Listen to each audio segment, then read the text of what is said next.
essa questão. Você comentou da pandemia, né? A pandemia, a gente tinha que usar o telefone, né? Tanto para... A gente gravava as aulas e os alunos viam ou por telefone ou por computador. Aí eu entro nessa questão, né? Na época da pandemia, a gente tinha uma justificativa, beleza. Mas no pós-pandemia, eu entendo que o aluno não é 100% culpado. Eu coloco um pouco na culpa na família também, né? Porque se a criança tem um celular, é porque a família, né, permitiu e dá essas liberdades. Como é que você vê essa questão do papel da família nessa questão do telefone? A gente vai ver daqui a pouco um áudio, né, um vídeo de uma mãe falando, para a gente ilustrar isso. Mas como é que você vê essa questão do papel da família nessas permissões de utilizar o celular indiscriminadamente pelos jovens? Eu acho que a família tem um papel muito importante nessa questão do uso do celular, porque desde a pandemia, né, como você disse, isso foi uma necessidade, né? Era uma questão totalmente diferente, né? Todo mundo precisou se adaptar. Quem não tinha o hábito de usar celular, tecnologias de uma forma geral, né, computador, teve que aprender de alguma maneira, teve que se inserir no meio digital.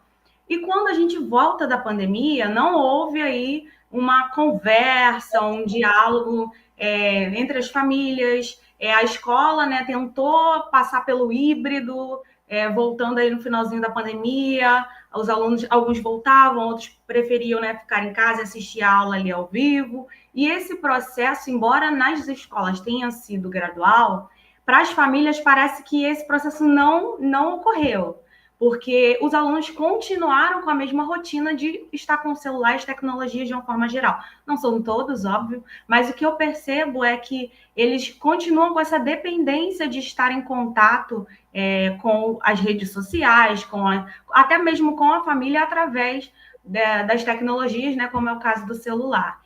Então, eu acho que a família, né, tem sim uma culpa, porque, por exemplo, o seu filho está na escola, você sabe que ele entra aquele horário e sai aquele horário. Então, quando a própria família quer falar com aquele aluno através do celular e não através da escola, eles estão influenciando, estão ensinando que esse aluno tem que mexer no celular durante a aula, porque como que ele vai responder se não for durante a aula? Acontece, né? Alguns pais entram em contato só na hora do recreio, ok. Mas ocorre muito dos alunos falarem a mesma coisa que falaram com você. Não, eu estou respondendo minha mãe. Estou conversando, minha mãe pediu para falar não sei o quê. Ah, não, eu vou ser liberado cedo. Então, assim, eles usam muito dessa questão de estarem falando com a família como algo muito urgente para usar o celular. Mas se a regra é não usar, os pais também precisam estarem cientes disso e colaborar com a escola. Porque como é que você vai falar para o aluno, não, você não pode falar com a sua mãe? Isso fica até uma questão um pouco complicada para a gente, né, enquanto funcionário, né, da escola, enquanto professor, proibir esse contato, né, limitar esse contato.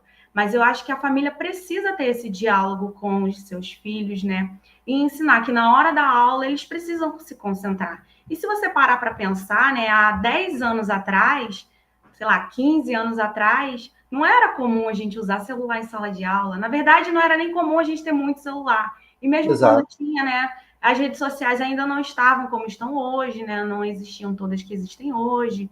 Então, a gente era obrigado a prestar atenção na aula, por bem ou por mal. E também eu acho que uma outra coisa interessante para se comentar é a questão do ócio. O celular, ele é muito uma fuga para o ócio, né? A gente não vê mais o ócio como uma realidade. Você está ali 5 minutos esperando entre uma aula e outra, celular.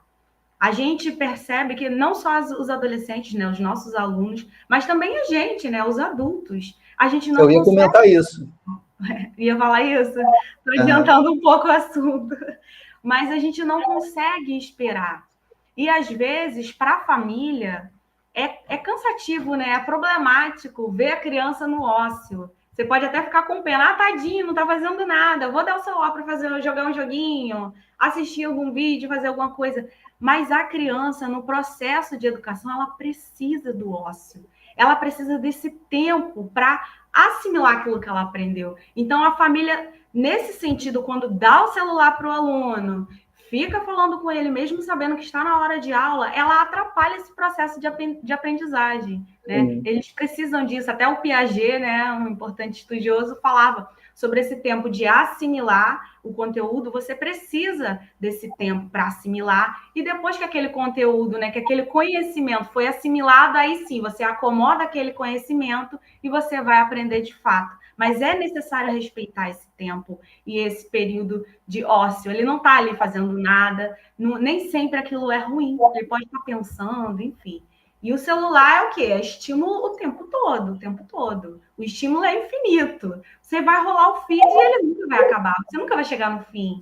Então, quando você, enquanto responsável, estimula que seu filho fique o tempo todo recebendo esses estímulos que são rápidos, né? Um vídeo de 30 segundos é uma eternidade para um adolescente hoje em dia. A música, né? A música, ele não consegue ouvir música o tempo inteiro. Na minha escola, ele fala, professor, coloca um vídeo aí na televisão. Aí eu coloco, né, um clipe no YouTube, ele passa para outro, não sei, eles não conseguem terminar a música, gente. Eu falei, é absurdo isso. Isso é muito relacionado ao conteúdo que eles recebem hoje em dia. Aí imagina, se ele não consegue ouvir uma música de 3, 4 minutos, imagina uma aula de 40. Então, o que você está falando ali na frente vai ser muito cansativo e tedioso. Embora a gente tente, né, fazer aulas diferentes, enfim, para o que eles estão acostumados, né, eles ficam o quê? 4, 5 horas na escola, uma escola integral eles ficam até um pouco mais, mas e o tempo que eles estão em casa e com a família, né? A gente não consegue muito competir com isso. Então, eu acredito que sim, a família tem uma parcela de culpa e tem a responsabilidade de, a partir de agora, com essa lei, refletir sobre o seu papel na vida dessas crianças e no futuro, porque isso influencia o futuro deles, né?